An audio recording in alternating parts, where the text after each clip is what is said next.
The following program is being brought to you on the Voice America Variety Channel. For more information about our network and to check out additional show hosts and topics of interest, please visit voiceamericavariety.com. The Voice America Talk Radio Network is the worldwide leader in live Internet talk radio. Visit voiceamerica.com. The views and ideas expressed on the following program are strictly those of the hosts or guests and do not necessarily reflect the views and ideas held by the Voice America Talk Radio Network, its staff, and management.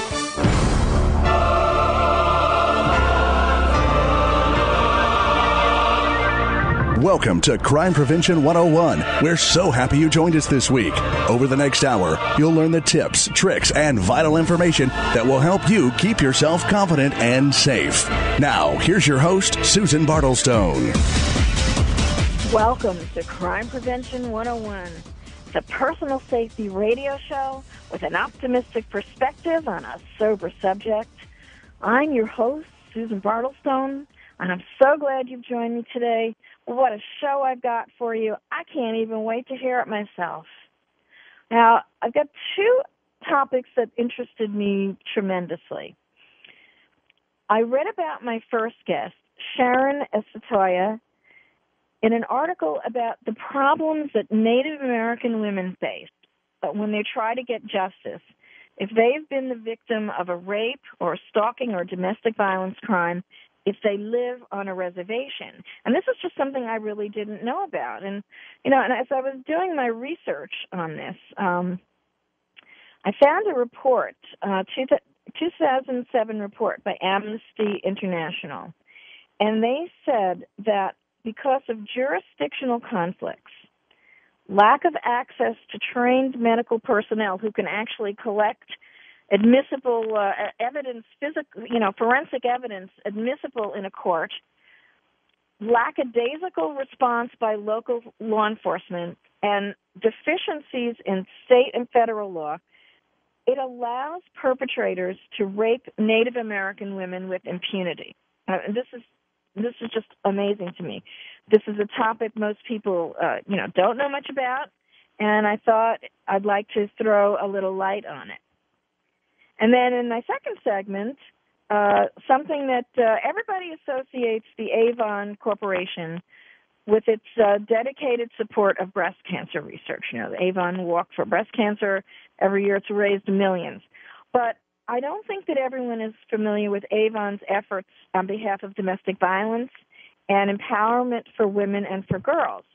So I thought I'd like to let people know exactly what's being done by large corporations like Avon, and I'm going to be featuring Molly Quinn, who is involved with these initiatives, and we'll talk about what Avon's doing there.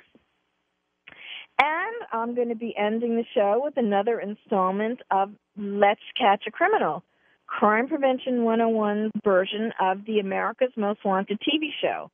And this week I'll be talking with Detective Robert Sarantonio from the Bluegrass Crime Stoppers Group in Lexington, Kentucky. First of all, of course, I have a couple of items that came my way that I thought might be of interest to you, so I thought I'd do a little bit of that, and then we'll get to our first guest. Now, this is from an article that I read, also bottomlinesecrets.com. Bottom Line Personal is the magazine, and this is by my buddy Irene Vanderzand from the Kid Power, Teen Power, Full Power organization, which is kidpower.org, and she's given some tips here. And she said, which I didn't know, she said face-to-face crimes such as muggings and assaults are up on an average of 33% nationally. Now, I've been reading crime is down, but I know that's not true. And here we finally get some statistics on it, up 33%, muggings and assaults. Maybe violent crimes aren't going up so much, but in any event. And most of us do know basic safety advice, like, be aware, be alert, what's going on. That's going to avoid so many problems for you. But here's a couple of things that she talked about that I thought were interesting. And I mentioned this one before, but this is so interesting to me. I really don't think people know this enough. She says, program your cell phone with your local police number as well as your 911 number. And she said that the police told her that calling them directly might even yield a faster response than the 911, because when you call 911, an operator has to route the call first to a police officer. So check with your local police department and find out what would be faster in your region. And if you're not in your local police precinct, then you're going to call 911, obviously. Okay, always lock your car door. Yeah, this is a no-brainer, but she says lock it even if you're just sitting in it, just sitting out in the parking lot. People may forget that, even if you're not driving. Carry muggers' money. This is something I talk about an awful lot, but it's a good to keep reminding people. If you get mugged, you want to maybe keep your wallet in a separate place if you're carrying a lot of money, and just have a little something with $20 to $50 in small bills, separate from your other valuables. And you want to, if you get mugged, you want to give them that $20 to $50 instead of giving out everything that you've got. Very good idea. And by the way, there are my tips for what to do if you meet up with a mugger on my Crime Prevention 101 website. If you're interested in more tips on what to do to get yourself out of a mugging safely, you can check there for it. Then she said, press the panic button on your car key to set off the car alarm if someone frightens you. I love that. If you're near your car and you're walking to it or something and someone comes up, they're menacing, they're ominous, set off your alarm if you can do that. I'm not exactly sure how you set off your car alarm. I know how to turn it off, but I don't know how to make it go continuously. I'm actually going to try and find that out, because this is the second time I've heard some kind of advice about that. She also said many alarms can be triggered from at least 45 feet away, and some more 100 feet away. And you have to maybe talk to your car alarm service provider there about that. But I like that idea very much. She goes, yell orders if you feel your life is being threatened. If you give up your valuables, but the person says you're coming with me, or starts to attack you, yell clear messages such as stop, leave me alone. And then if there are others around, yell call the police, call 911. I hope everybody knows by now you don't yell help. Help tends to make people freeze in fear, and they don't know what to do. And they sometimes even move away because they're afraid for their own safety. So you want to yell stop. Leave me alone. Take your hands off of me. And if there are people around, call the police. I'm being attacked. Okay, let's see. I like that. All right, good tips. Good tips. That's kidpower.org. Here's another article that I found. This is about what to do, how to protect your reputation if you're bad-mouthed on the Internet. Thankfully, that hasn't happened to me yet, but it has happened to others. And this article is by Nino Cater, and he is the president of International Reputation Management, www.irm360.com. And this is a really great tip here. I love this. Explore your online reputation. Use Google.com to conduct an Internet search of your name. Put your name in quotation marks and search any alternative versions that you use. Like my name is Susan, so I might also use Sue Bartleson. Search the name of your business, your main products, anything that you think people might comment about. And he says here that the first two pages of Google's listings that pop up with your name are what matters most. Okay, interesting. And you can also, and this is something I do, you can also set up a Google alert, and it's www.google.com/alerts for your name in quotation marks. And you will receive emails whenever a new Internet posting that includes your name appears. And this is free. So this is a really good thing to do. And if there's false information, you want to call the webmaster or the blogger of the site. You want to email, actually, the webmaster or the blogger that the site where the falsehoods appear, and the webmaster is listed at the bottom of the webpage, and to straighten it out with them. Okay, I like it. Good stuff. I want to talk very quickly about the Jennifer Kesse case. I'm hoping it's K-E-E-S-E. Missing January 24th marked the 4 years since Jennifer was missing. This is a missing persons case. Her family is find JenniferKesse.com, JenniferKesse.com, findjenniferkesse.com. She was, there's $1 million reward out for her safe return. They believe she was abducted in or around her Orlando, Florida home.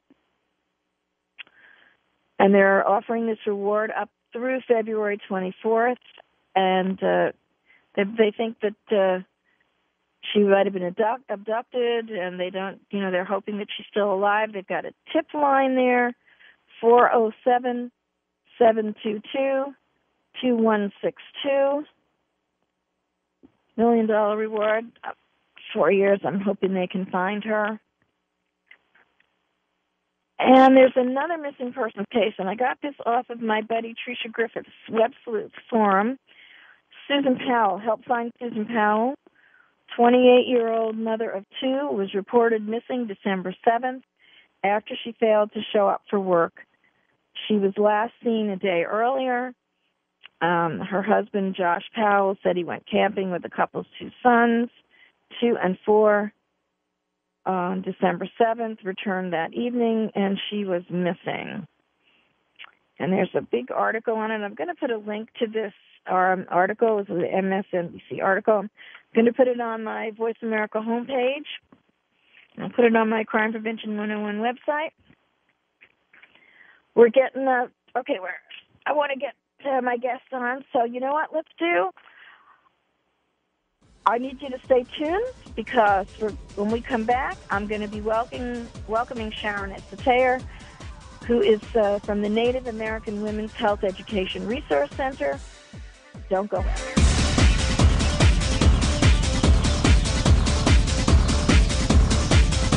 Talk, talk, talk. That's all we do is talk. Yeah! If you'd like to talk, call us toll-free right now at 1-866-472-5787. 1-866-472-5787. That's it. VoiceAmerica.com. After more than 17 years' experience teaching safety skills to thousands of women and men, crime prevention and personal safety expert Susan Bartlestone concluded that by thinking and responding quickly, ideally within 20 seconds, potentially violent criminal encounters can be prevented. Using techniques from many different disciplines and illustrated by 60 real-life examples and success stories, Susan shows how it's done in her new book, Think Fast and Prevent a Violent Crime: How to Respond to Danger in 20 Seconds or Less. Check out www.crimeprevention101.com for more information. Hi, this is Susan Bartlestone, host of Crime Prevention 101, and I want to tell you about My Mobile Witness, a revolutionary service that transforms your camera phone into a personal safety device.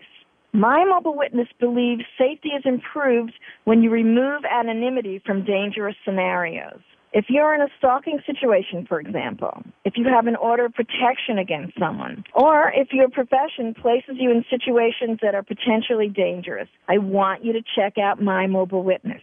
And you parents of college students, ask the school to check out the My Mobile Witness University program with custom-tailored options aimed at keeping both students and faculty safe.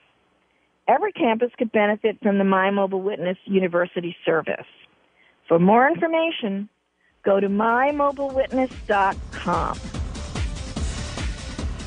Streaming live, the leader in Internet talk radio. VoiceAmerica.com.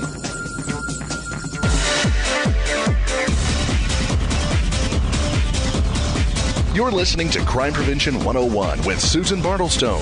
We invite you to share your stories, tips, or suggestions for topics you'd like us to cover, and Susan will address some of these on future shows.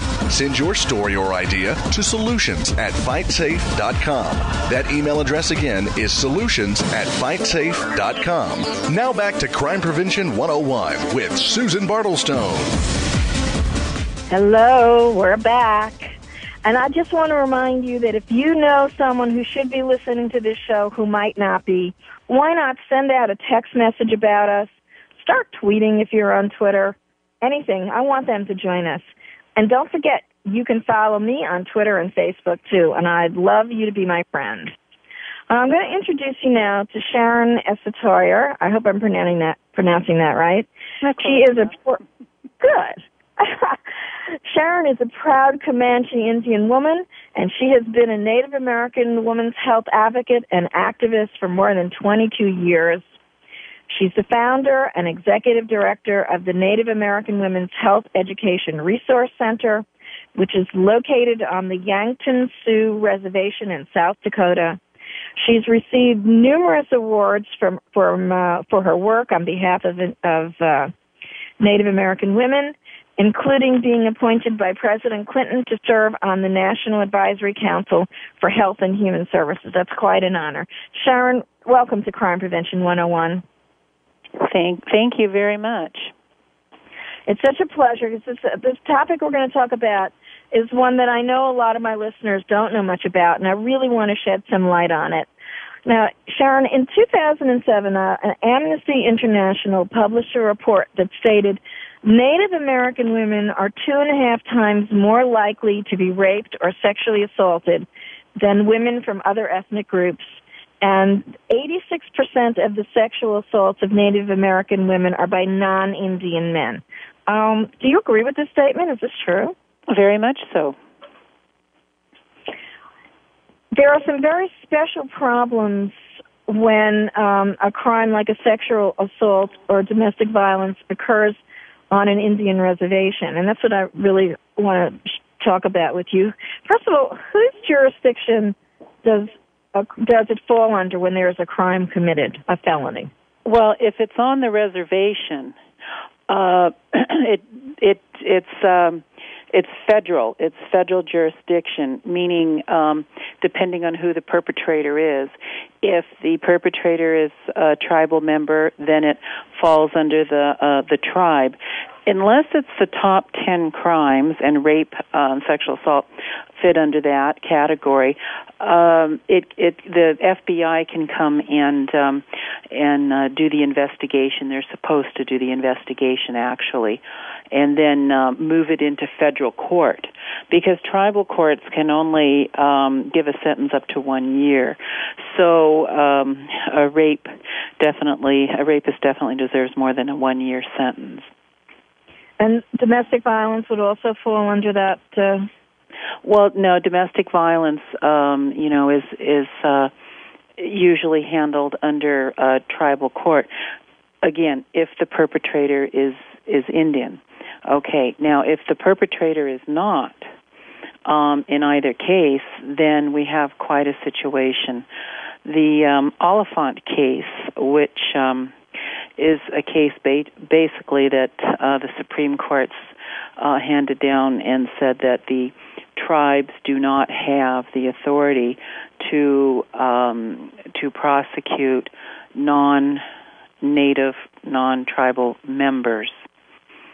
And so what actually that means is that unless the FBI wants to come down and investigate a crime and pursue it in federal court, nothing happens. And unfortunately, this seems to be the case quite often because of other complications that occur within the context of the forensic exam and trying to get the forensic witness into court. And I'm sure we'll be talking about that. Mm-hmm. Well, Amnesty International said that 86%, and this is 2007, 86% of the sexual assaults on Native American women are by non-Indian men. So you're talking about the majority of the rape cases that you might see have to fall under this this Oliphant case decision. Exactly.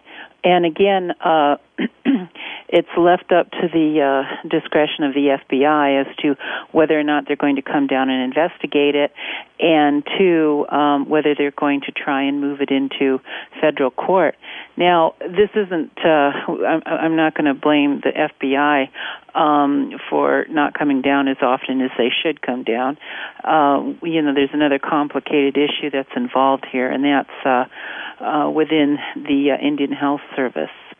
And Indian Health Service usually would be the party to do the rape kit or collect the forensic evidence.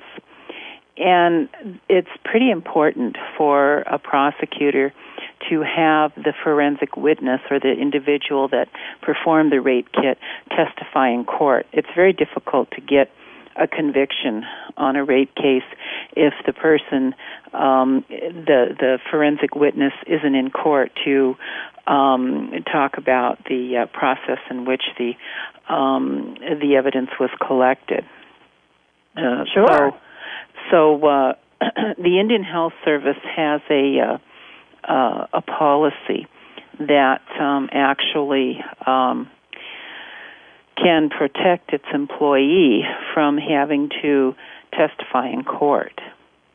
And, realistically, they're protecting the perpetrator and assisting in the denial of due process to Native women. And so we've always said, why bother with putting a woman through a rape kit? Because it's a very extensive examination if the evidence is never going to get into court. Yeah, so, really. Yeah, go ahead. I was going to say, what would prevent a Native American woman from going to? Well, you're in Yankton. I don't know exactly where that is, but is there a non Native American facility that they could go to get that can do a rape kit and have it admissible? Or why? Yeah, on some reservations they're too big.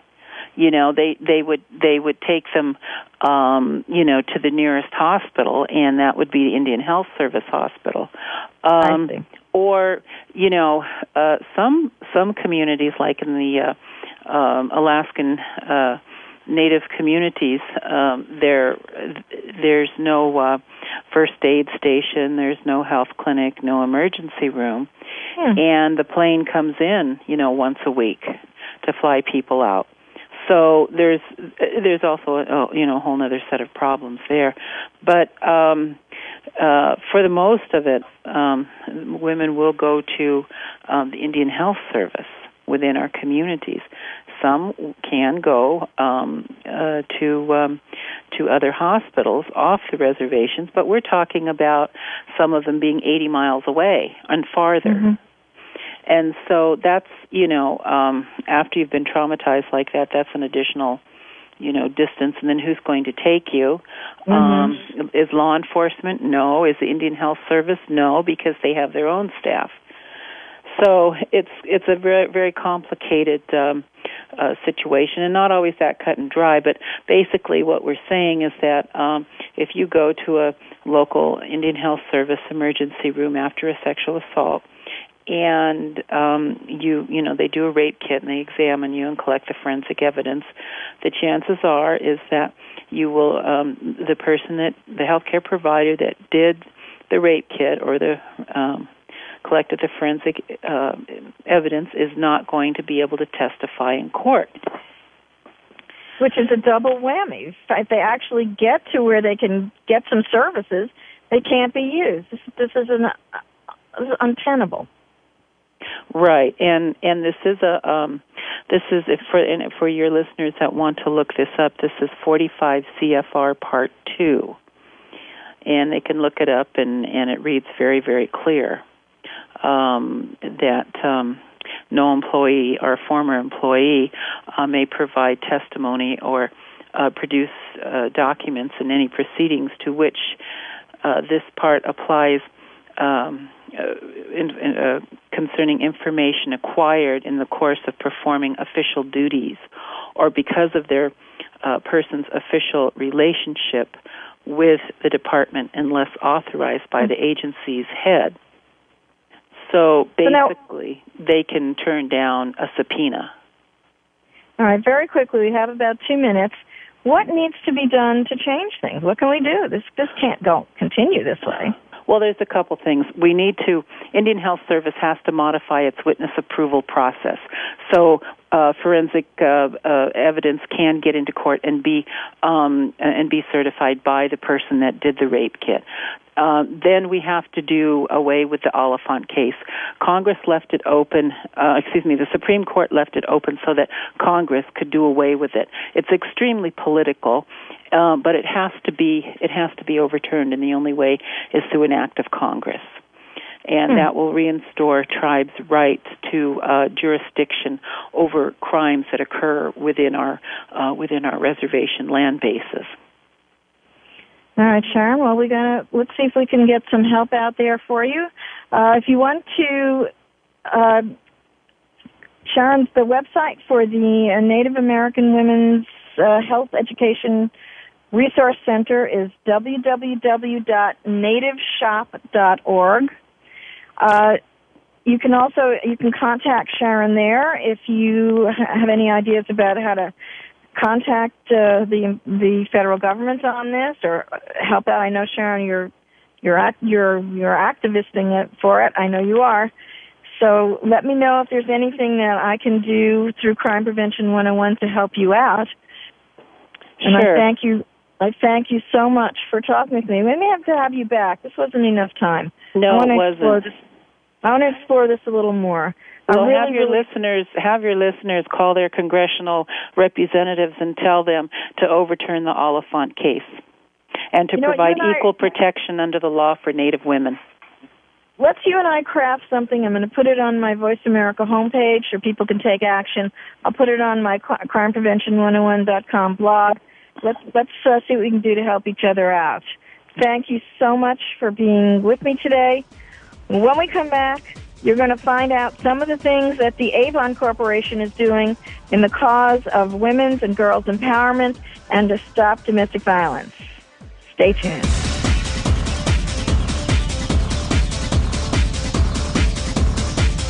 Talk, talk, talk. That's all we do is talk. If you'd like to talk, call us toll-free right now at 1-866-472-5787. 1-866-472-5787. That's it. VoiceAmerica.com. After more than 17 years' experience teaching safety skills to thousands of women and men, crime prevention and personal safety expert Susan Bartlestone concluded that by thinking and responding quickly, ideally within 20 seconds, potentially violent criminal encounters can be prevented. Using techniques from many different disciplines and illustrated by 60 real-life examples and success stories, Susan shows how it's done in her new book, Think Fast and Prevent a Violent Crime: How to Respond to Danger in 20 Seconds or Less. Check out www.crimeprevention101.com for more information. Technology is changing the way we live our lives and how we do business. On CIO Talk Radio, we talk about the benefits of technology and the great things it allows us to do, as well as its risks. Heard every Wednesday at 9 a.m. Central, 7 a.m. Pacific, Sanjo Gall interviews business leaders and other experts that are shaping the way we use technology. To learn more about the show, visit www.ciotalkradio.com. Keep up with the changing world of technology and listen to CIO Talk Radio with Sanjo Gall. Listen in every Wednesday at 9 a.m. Central, 7 a.m. Pacific, right here on Voice America Business. Joe Cribbs, No Average Joe, is here for you, the fan, to hear about and discuss the week's top stories in the world of sports. We'll discuss not only the headliners, but you'll hear some of the smaller stories that don't usually make it on the sports wires today. It's a forum for the sports fan, hosted by Joe Cribbs, a 3-time Pro Bowler with the Buffalo Bills. Joe is a 10-year pro football veteran, a former Southeastern Conference Most Valuable Player, and a member of the Alabama Sports Hall of Fame. Discuss the topics with Joe Cribbs, No Average Joe, Mondays at noon Eastern, 9 a.m. Pacific, on the Voice America Sports Network. The Internet's #1 talk station. #1 talk station. VoiceAmerica.com.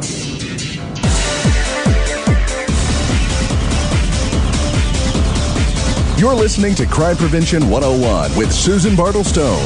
We invite you to share your stories, tips, or suggestions for topics you'd like us to cover, and Susan will address some of these on future shows. Send your story or idea to solutions@fightsafe.com.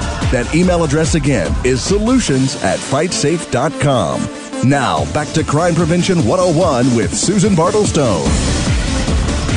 This is Crime Prevention 101. Thank you so much for listening to me today.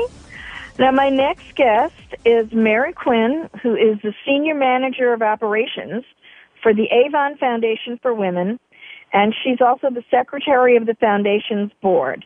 And she's got oversight on the Foundation's Speak Out Against Domestic Violence initiatives, including grant-making policies, procedures, and programs. And she's been with Avon for 35 years. Mary, welcome to Crime Prevention 101. My pleasure.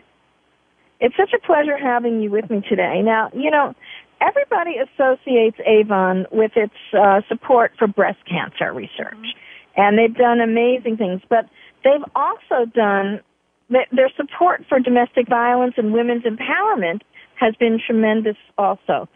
Talk a little bit about the Speak Out Against Domestic Violence program and what it is. Well, first off, the foundation began in 1955, so we've been around for 55 years now. And as you mentioned, our two key focus areas are breast cancer and domestic violence. Our Speak Out Against Domestic Violence initiative began in 2004. And we were looking to support efforts to expand awareness and education, as well as funding, prevention programs, and direct services for victims. We especially wanted to focus on helping children who witness or experience violence in their homes. Very important. So through 2009, so for the last 5 years, we've awarded $12 million to almost 400 domestic violence organizations in the U.S. alone. But we've also expanded the Speak Out launch globally in over 50 countries, including Brazil, the Czech Republic, England, Mexico, and Japan. So it's been a growing program, and we're very excited about the program and its ability to speak out and really have this issue discussed in homes and in communities so that we can reduce the incident of domestic violence. Now, how does it work? What's involved in this? Well, it's a series of programs. We look for different initiatives, like we fund shelters all across the country, in primarily where we have Avon facilities and locations. We look for domestic violence shelters that we can fund. We also have a program that we just started last year, and this will be our second year in North Carolina, and it's called Walk the Course Against Domestic Violence.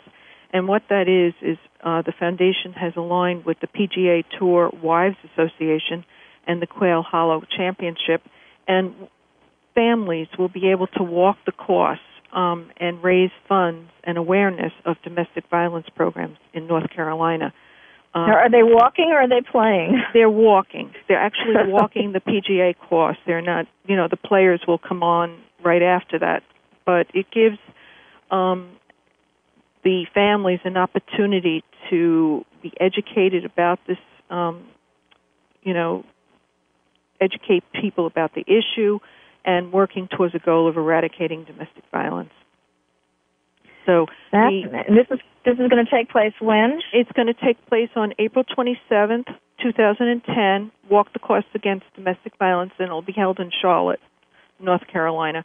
We raised $100,000 last year, and we hope to really significantly grow that dollar amount this year.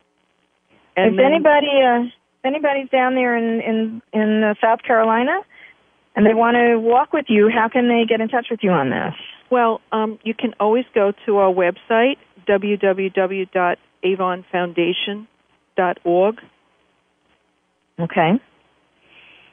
And if you want to walk and raise some money, yes, and you're down there, by all means, let's get some people out there. It would be great. Now, I initially found out about Avon's work in this year because I have to tell you, I really didn't know. I mean, I knew about the breast cancer, which I've always supported, but I got an email regarding it was called the Take Back the Night National Conference to Combat Abuse and Sexual Violence on College Campuses. Now, what's Avon's involvement with this? It came from Avon's PR people.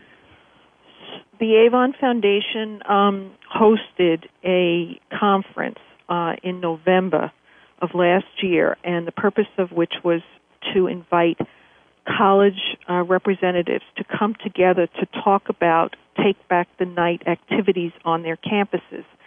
So these activities are going on across campuses in about 600 colleges. And what it is marches and rallies. That's fantastic. I'm sorry. It really is. It's very exciting. And I think most of the colleges just think they're in a silo. They don't realize that it was such a national program. And we wanted to raise visibility around the issue of dating, abuse, and violence, and sexual violence of all kinds, so that survivors and victims and the general public would know more about, bringing awareness and an end to this issue. Now, it's so interesting that for those that are of my listeners that don't know what Take Back the Night program was, this was something that, and it didn't have anything to do with college campuses. It was just that women got so fed up with not being able to go out late at night that they started organizing these marches, and that we're going back, 20 some odd years with this program, and they would call all the women martial artists together, and I remember serving as the guards. We would guard the women, and we'd walk through the parks and different places where they were holding these Take Back the Night programs. For one night, women could walk freely anywhere they wanted. It was a big group, and it kind of grew and it grew and it grew. And I love the idea that you're now focusing on the sexual violence and abuse in college campuses. I think that's tremendous, and it's exactly where it should be. Thank you. We're very excited about the program, and we hope that, we would have made a difference in educating young women and men on college campuses about this issue. And I know that you also do something else regarding girls' empowerment, and I went to the foundation website, and it's M.Empowerment Campaign, and talk a little bit about that. Well, we're working with the celebrity Lauren Conrad, and in 2008 we launched the Mark Girls Empowerment Campaign, and we were looking to bring awareness and help yet educate young women about the potential for abusive relationships to impact their lives. I think many young women in particular don't realize that what a healthy relationship should be, and sometimes get caught up in thinking that abuse is love. So this was a program to try to raise awareness and educate women and men about healthy relationships. We've awarded 7 grants, one of which went to the loveisrespect.org site, which was to fund a love mashup movie maker. And where you can, it's sort of a game on that site, and then young people can send messages of healthy dating by sending movies to their friends and Valentine's or a special occasion, and let them know that what a healthy relationship should be, and that abuse is not. You need to break the cycle. Fantastic. This is absolutely amazing. Do you have an overall figure of how much money has been donated by the Avon Foundation in this area? We talk about our Avon, in total, our Avon philanthropy has raised and awarded $725 million, but that's also our breast cancer initiatives. So far, we've raised and awarded $12 million for the domestic violence program, but I think what's even more amazing is that, we can't do this alone, and we call on, through Avon Products, Inc., our Avon representatives who sell domestic violence product, and then they distribute a domestic violence resource guide. And the guide gives information, support, and resources so that customers and representatives and just the general public will become more aware of what to do if you know of someone that might be in need of help. That's amazing. If you can send me a link to this product, I'll put it up on my Voice America homepage and on my Crime Prevention 101 blog site. So I want people can, get a hold of this from their local Avon representative. I'd love to do that for you. Oh, that would be great. And we also have on our site as well, www.avonfoundation.org, we have the Avon, it's a CD that we did, how to recognize, respond to, and provide resources to end domestic violence, because we wanted our representatives to be educated, as they go into their homes and they see things, what should they do or how can they help? And we wanted them to get this education. And Perfect. We did that. We funded the National Center on Domestic and Sexual Violence to produce this. All right, send me all that information. I'm going to help you publicize this. Keep me on your mailing list, because if there's anything coming up that people should know about, I want to help plug it for you and get the word out for what Avon is doing. I truly appreciate this, and I thank you so much for being with me today on the show. Oh, thank you, Susan. Really appreciate the opportunity, and I hope, at the end of this call that we've communicated Avon's global mission to empower women and change our world. So thank you for this opportunity. I believe so, and it's www.avonfoundation.org. Yes. Thank you so much. All right, in just a few minutes, we're going to try and catch a criminal with Detective Robert Sarantonio from the Bluegrass Crime Stoppers Group in Lexington, Kentucky.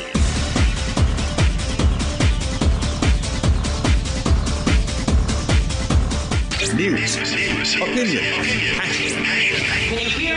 Your voice counts. Call toll-free 1-866-472-5787. 1-866-472-5787. VoiceAmerica.com. After more than 17 years' experience teaching safety skills to thousands of women and men, crime prevention and personal safety expert Susan Bartlestone concluded that by thinking and responding quickly, ideally within 20 seconds, potentially violent criminal encounters can be prevented.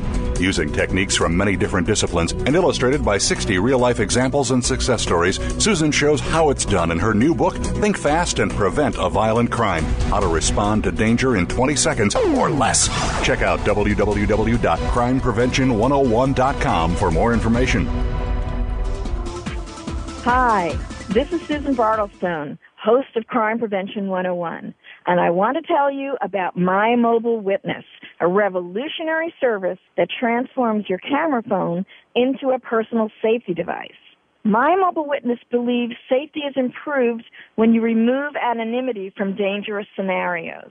If you're in a stalking situation, for example, if you have an order of protection against someone, or if your profession places you in situations that are potentially dangerous, I want you to check out My Mobile Witness. And you parents of college students, Ask the school to check out the My Mobile Witness University program with custom-tailored options aimed at keeping both students and faculty safe.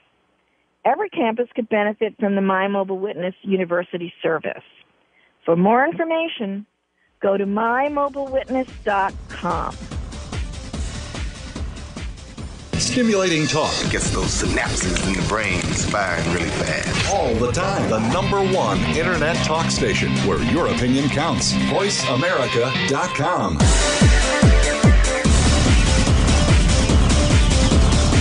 You're listening to Crime Prevention 101 with Susan Bartlestone. We invite you to share your stories, tips, or suggestions for topics you'd like us to cover, and Susan will address some of these on future shows. Send your story or idea to solutions@fightsafe.com. That email address again is solutions@fightsafe.com. Now, back to Crime Prevention 101 with Susan Bartlestone. Welcome back to Crime Prevention 101. And I just want to remind you that we are available on iTunes. You don't even have to be at your computer to listen. I want to introduce you now to Detective Robert Sarantonio. He's with the Lexington, Kentucky Police Department. He's the coordinator of the Bluegrass Crime Stoppers, and he also serves on the board of Crime Stoppers USA. Robert, welcome to Crime Prevention 101. Well, thank you. Thank you for having me. I'm calling this segment Let's Catch a Criminal because I'm really, really excited about my relationship with Crime Stoppers. So talk to me a little bit about the Bluegrass Crime Stoppers, what it is, how people can utilize it. Sure. Bluegrass Crime Stoppers started in 1987 in Lexington, Kentucky. We serve approximately about a 6-county region that surrounds the Lexington-Fayette County area. Roughly about 400,000 to 500,000 people are in our area. And since then, what it is basically we service an anonymous tip line where people can call when we feature crimes on either TV or radio or newspaper, soliciting help from the public to assist us in solving some crimes in our local community. We've been highly successful since the start of it in '87, and we have had a great relationship with our media and other local police departments around this area, and it's been very successful for us. And I just want to stress again that the tips are anonymous. Yes. If you don't want to get involved or you can't get involved for some reason, but you want to see that justice is done or that the fugitive is caught or something, you can call in, or can you? I guess they can also go through the website. Yes, we have a website, bluegrasscrimestoppers.com, that people can give anonymous tips through there also. No one in over 20 years here in our program has ever been identified with giving information to us. Terrific. And there is usually a reward for information. Yes, we if the information that you give us leads to an arrest, you will be eligible for a reward that can range from $100 to $1,000. And I've spoken to a couple of other people from Crime Stoppers, and they're saying that a lot of people don't even want that reward. They just want to see that justice is done in a particular case.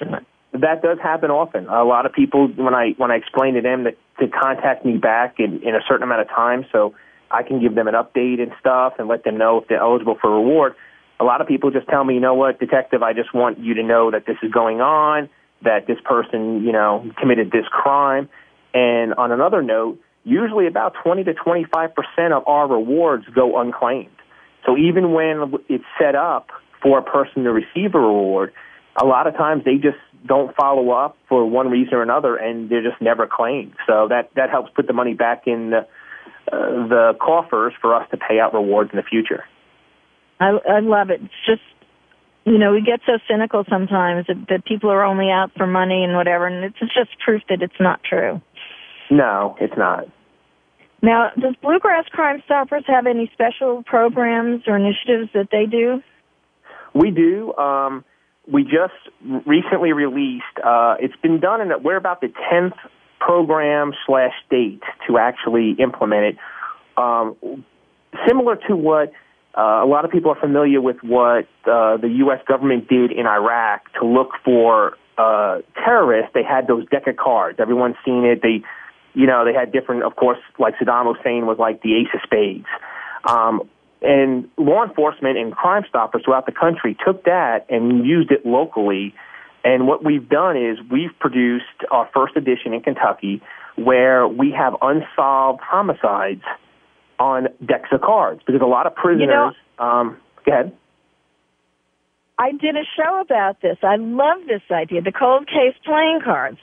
Yes. I did a show back in December. We just put our first set out about 2 weeks ago, and it's fantastic. I mean, it's a great idea. I know it's, as you probably know from doing a show already, that it had a great success. So we're hopefully going to start getting tips shortly because they're being sent out to all our prisons right now. And these they feature the pictures of people that have been murdered when cases are not solved, and fugitives that are wanted, and other cold cases that you're looking for information, and then the prisoners play cards with them. Exactly. A lot of that's very common in the prisons. The prisons, a lot of the past time, a lot of the inmates, they play cards. So we're giving the cards free of charge to them. And so hopefully someone picks up a card and notices something and recognizes it, and we gave them an 800 number to our office for them to call, and they can also receive rewards, when they get out of prison someday. Fantastic. I love that.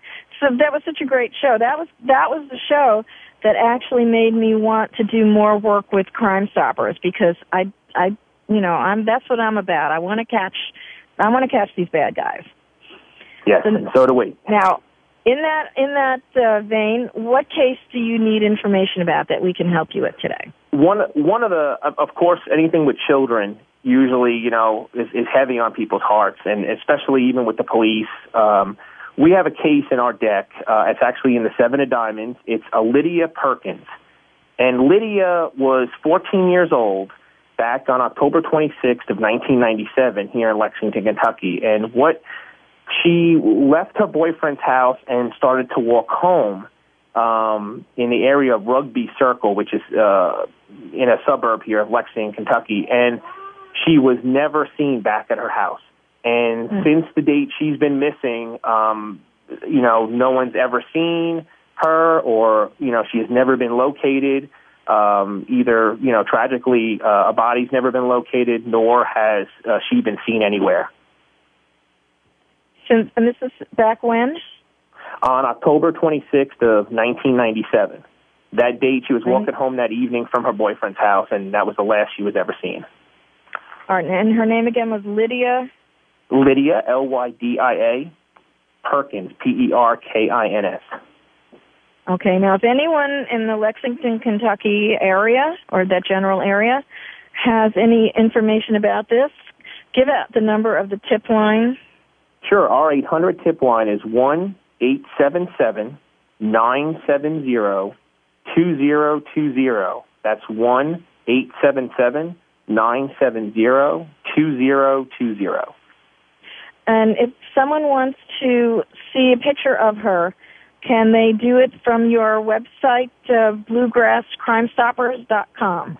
Yes, they can send a message to me through submitting a tip online, and I will get that, and I can forward back a picture of her to them,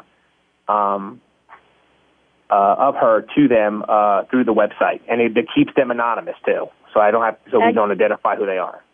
And you know what, Robert? If you want to send me a picture, I will post it on my Crime Prevention 101 blog site and on my Voice America host page with the Crime Stoppers phone number, and maybe we can help get some information about Lydia Perkins from there, too.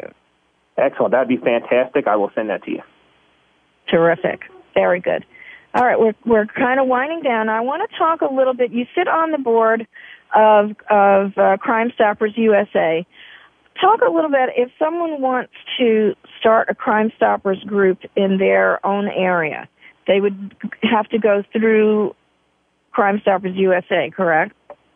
Yeah, I mean, we have to help people not have to reinvent the wheel, we have all the information, all the startup packet and everything to help someone along in their community to start up a program. I mean, all of them are nonprofits. They're 501c3s. We help you set that up in your local area.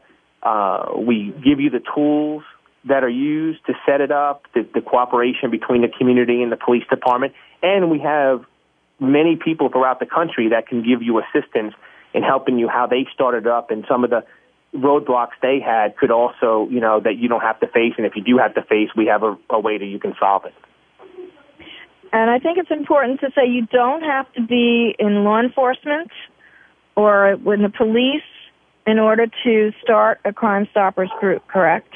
No, Crime Stoppers is really a community organization. The police is a very small part of it. But really, it's the community. I mean, Crime Stoppers is made majority of people from the community, just people that are interested in solving crimes and helping out their local community. So if you're with the Chamber of Commerce or any local community group that you want to put together, you can contact Crime Stoppers USA on how to put this together in your area, and they can help you bring it about. Yes, exactly. Fantastic. All right. Well, I think that's a wrap for today. Detective Robert Sarantonio from the Bluegrass Crime Stoppers. And again, that is bluegrasscrimestoppers.com. And the website for Crime Stoppers USA is www.crimestopusa.com. Thank you so very much for being with me today. And I hope we help you catch that criminal. Thank you very much, and I will send you her photo. Thank you. Bye-bye. Thank you. Now. Bye. Well, it's a wrap for now. But never fear. You and I will be doing this again next week, same time, same bat channel. I think I'm dating myself here when I say that. When I'll have more stories that demand to be told, more important crime topics for you, and, of course, lots of tips and resources. It'll be a crime not to listen, so stay tuned and stay safe.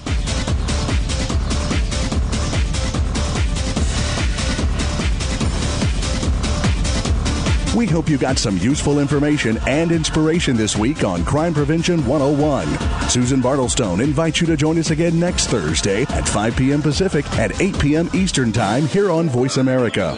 If you want to learn more about Susan's guest, sign up for her newsletter, or find out about upcoming teleseminars and workshops, go to www.crimeprevention101.com today.